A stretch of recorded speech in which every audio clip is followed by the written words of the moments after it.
amigos, en la central de informaciones en las últimas horas se ha estado hablando de Keiko Fujimori y las complicaciones que ha tenido en torno a la decisión del Ministerio Público de investigar a la lideresa de Fuerza Popular y también a su esposo, Mark Vito, bajo la Ley de Crimen Organizado y del nuevo Código Procesal Penal. El fiscal José Domingo Pérez está realizando las investigaciones por el presunto dinero ilícito de los aportes a la campaña de Fuerza Popular y ha dispuesto incluir esta legislación para respaldar sus alegatos. Hay muchas interrogantes en torno a esto respecto a los argumentos que ha utilizado el fiscal para esta nueva figura legal.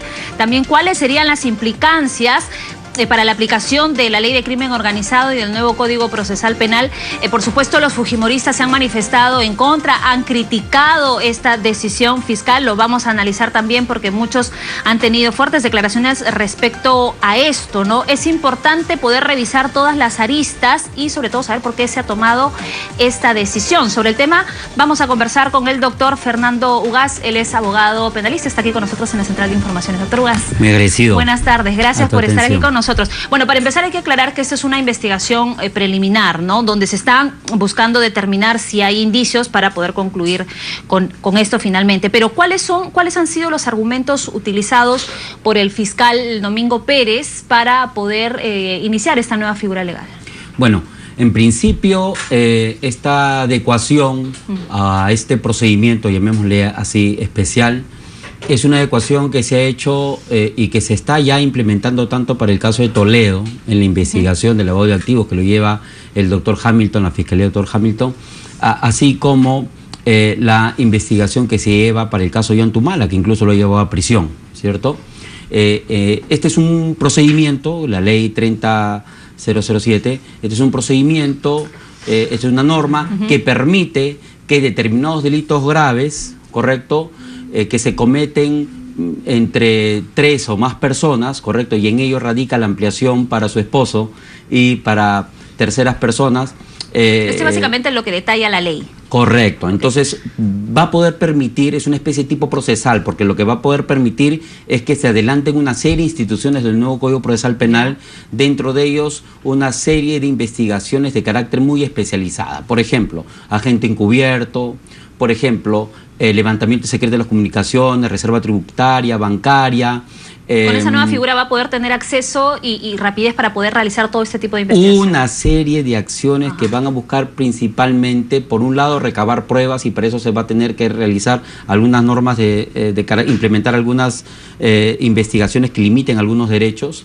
Y por otro lado también va a permitir ampliaciones de plazo, ¿no? Va a tener mayores ampliaciones de plazo para poder definir temas de cooperación internacional, etcétera, ¿no? Ahora, hay que aclarar que esto no es una acusación, es el inicio de una investigación para determinar si hay indicios. Entonces no nos adelantemos a los hechos, digamos, de alguna manera, porque esto es lo que también se está criticando. Bueno, ese ese es uno de los principales cuestionamientos que digamos, ha tenido la bancada. En realidad ya una persona que lo estén investigando dentro de un contexto de criminalidad organizada es bastante fuerte, ¿no? Más aún cuando son delitos digamos que no han tenido esta tradición, pero la misma norma permite que en caso de lavado de activos, al igual como otros casos, genocidio, secuestro, etcétera, puedan ser investigados a través de esta norma de crimen organizado, ¿no?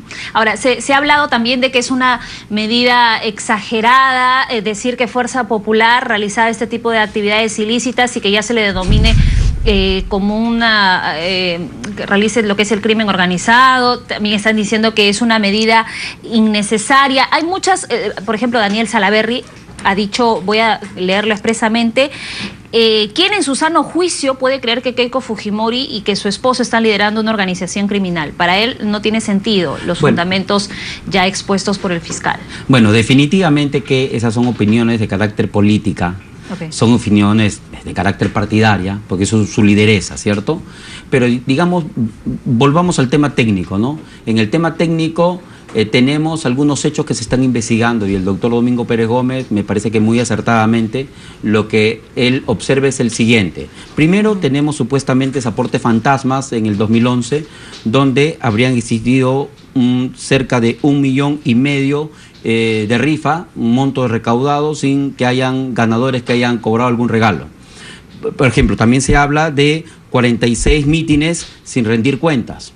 También se habla de que Odebrecht supuestamente habría dado algún monto de dinero, hay una declaración de barata. También existe un informe LOMPE, el depósito de 64.000 a 65.000 dólares de la institución creada en Harvard Business de Liberty Institute, y después los demás, los cócteles, etcétera. Entonces, todo este panorama que tienen que ver con aportes para campaña, tienen que ser investigados de alguna manera. Entonces, la mejor forma, si hay depósitos que se dan desde el extranjero, si hay cuentas que se tienen que justificar, etcétera, justo esta normatividad permite una investigación a alto nivel. Correcto, reporte porque se dice bancario, que en todo este tiempo de investigación no se ha logrado una acusación. Entonces, ¿hubo elementos de juicio para abrir un proceso, por este caso, por lavado de activos? Bueno, el hecho que hayan adecuado esta norma permite un mayor nivel de ampliación de investigación, ¿no? Hay que entender también que este tipo de, el proceso tal como estaba siendo llevado no permitía un nivel de cooperación internacional adecuado, ¿no? Recién con esta adecuación, la implementación y el adelantamiento de algunas normas del Código Procesal Penal permiten que se implemente temas de extradición, cooperación internacional, etcétera. De tal manera que, si bien es cierto, ha pasado algún tiempo, también las mismas investigaciones han comenzado con una serie de dificultades, ¿no? Las reglas de colaboración eficaz que han tenido Barata y Odebrecht en Brasil, donde uno de los beneficios era que ya no sigan procesados en ninguna parte del mundo, sino que ahí ya tenían que obtener los determinados beneficios. Pero resulta que acá en Perú se les comenzaba a investigar y se les comenzaba a procesar, y entonces, ¿dónde quedaba? Entonces ellos han dicho, bueno, entonces ya no vamos a colaborar más, porque si yo voy a colaborar para que me sigan abriendo investigaciones, entonces mejor no colaboro. Entonces, ese tipo de incidencias internacionales, en unas reglas de cooperación internacional, permiten una mayor fluidez. Entonces me parece que es acertado la adecuación por este tipo de normas de criminalidad organizada. Ahora, bajo esta nueva figura de ley de crimen organizado, ¿cuánto es el plazo para la investigación? Para las diligencias preliminares se permite que se extienda un promedio de 6 meses, incluso las investigaciones, ¿no? Bueno, el fiscal ahora va a tener facilidades y rapidez para poder optar por ciertas medidas que seguramente no van a ser bien tomadas tanto por Keiko Fujimori ni por su esposo Mark Vito, que de hecho ya se han pronunciado por este tema, les parece injusto. Van a poder hacer lo que es el levantamiento de sus cuentas bancarias, además algunos allanamientos y todo ello. En ese sentido, ellos van a evitar de alguna manera, seguro, que se realice esto. ¿Cuál debería ser la estrategia legal que estaría manejando Keiko Fujimori para no salir perjudicada ahora con esta nueva figura? Bueno, me parece que el fiscal Domingo Pérez Gómez, me parece que es uno de los fiscales más inteligentes que tiene la Fiscalía, a propósito de tanto, digamos, proceso, investigaciones que se archivan y todas estas cosas.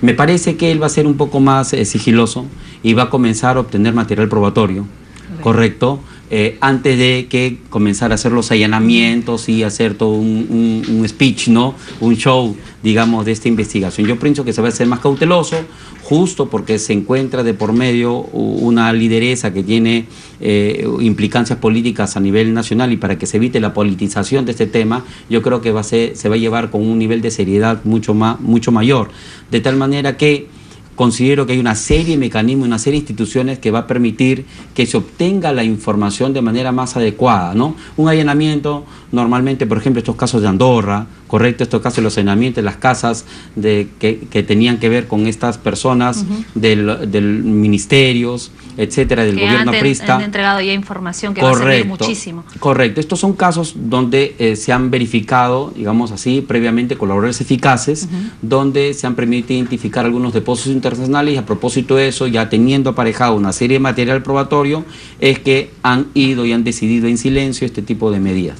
De tal manera que para el caso de la señora Keiko creo que no debería ser de otra manera. Silenciosamente se va a comenzar a trabajar, de hecho que deben existir algún tipo de declaraciones o algún tipo de colaboraciones, ¿cierto?, que se van a tratar de implementar. Eso suele suceder en este tipo de investigaciones de alto nivel, ¿no? De tal manera que creo yo que muy pronto no veo los temas de allanamiento, ¿no? Ahora, incluyo en la interrogante la figura de Joaquín Ramírez. ¿Cómo afecta la investigación el hecho de que el contador de la campaña de Fuerza Popular haya sido excluido de la investigación y que su caso haya sido archivado? Me parece que ahí hay que abordar en dos aspectos el archivo, ¿no? En principio, desde mi perspectiva, me parece que fue un poco prematura la investigación, no tengo mayor detalle, pero se ha aplicado la casación, esta casación que está siendo tan comentada, la del doctor Inostroza Zapareachi, la de toda la Sala Suprema.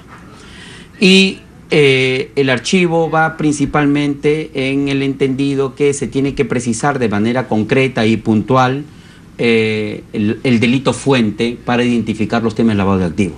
Justo ese punto, justo ese extremo, es uno de los más debatidos de la casación, ¿correcto? Y es justo ese extremo que para archivar el caso del señor Joaquín Ramírez se ha utilizado.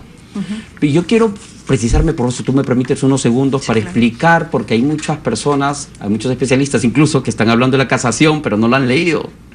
Y es preocupante eso, porque se está hablando de una discusión al nivel de la Corte Suprema, correcto, que está ahí incluso llevando a plenarios y que dicen una serie de cosas que no son tan ciertas que dice la casación. La casación dice tres cosas muy concretas. Primero, que para el delito de lavado de activos debe existir algo que se lava. Y esto que se lava son activos mal habidos, de delitos fuentes, delitos previos. Y que ese delito previo, para el lavado de activo, se configura como una especie de elemento normativo del tipo, como un elemento a ser acreditado en el tipo penal. Esto ya la Corte Suprema lo ha venido diciendo en 2 acuerdos plenarios anteriormente y no menos de 8 recursos de nulidad en la historia. No es nada nuevo. La Fiscalía nunca dijo nada frente a ello. Las personas están siendo investigadas, lógico que le tienen que decir cuál es el delito previo, claro, cuál es el delito, cuál es el secuestro, cuál es el delito tributario, cuáles los delitos de corrupción que han generado este monto y por lo cual se está lavando. Eso que ha dicho la Suprema me parece que no está en discusión. Ni tirios ni troyanos pueden discutirlo. El segundo aspecto es que para los temas de lavado de activos el delito fuente tiene que ser un delito grave. Unas lesiones no pueden ser un delito fuente. Un delito contra el honor no puede ser un delito fuente. Un delito fuente son temas tributarios, temas de corrupción de funcionarios, temas de delitos de minería ilegal, etcétera. Delitos graves. Incluso para la misma criminalidad organizada, la norma de criminalidad organizada, se verifican una serie de artículos que describen los delitos graves que permiten que uno configure una criminalidad organizada. De tal manera que ese segundo aspecto tampoco nadie lo puede discutir, porque el Código Penal tiene 440 y pico artículos. Esos 300 tipos penales, delitos, ¿van a ser delitos fuente de lavado de activos? No. Y para el caso de la casación, para el señor Hader, que era el caso en Arequipa, era un delito contra la administración de personas jurídicas. Era un delito que tenía que ver con particulares, con una persona jurídica, en específico un fraude en persona jurídica, que por cierto tenía sus temas de probancia independiente. Ese delito la Corte Suprema en casación ha dicho no puede ser un delito grave fundante de un lavado de activos.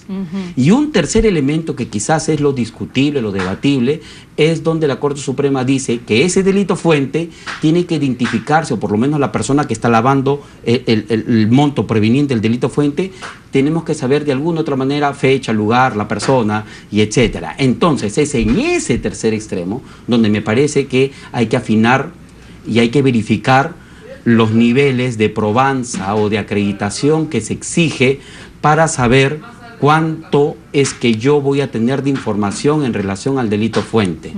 De tal manera que ese baremo de probanza, ese grado de acreditación que se requiere, ese me parece que es el gran reto que tiene la Corte Suprema. Doctor, ¿era necesario incluir a Marguito en esta investigación?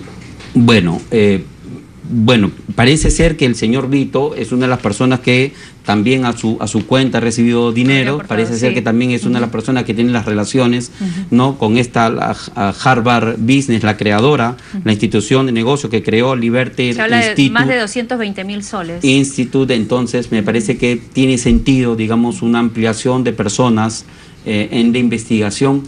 La práctica, digamos, perjudicial y me parece que no responsable por parte de la Fiscalía es muchas veces decir, se le investiga a la señora Keiko y a los demás que resulten responsables. Ajá. Bueno, esos demás que resultan responsables, si no eran identificados, como en este caso ya lo han identificado, sí, podrían no haber tenido derecho a la defensa durante toda la investigación. Como no es investigado formalmente, entonces no tiene acceso a la carpeta, no podría oponerse a alguna serie de intervenciones, etcétera.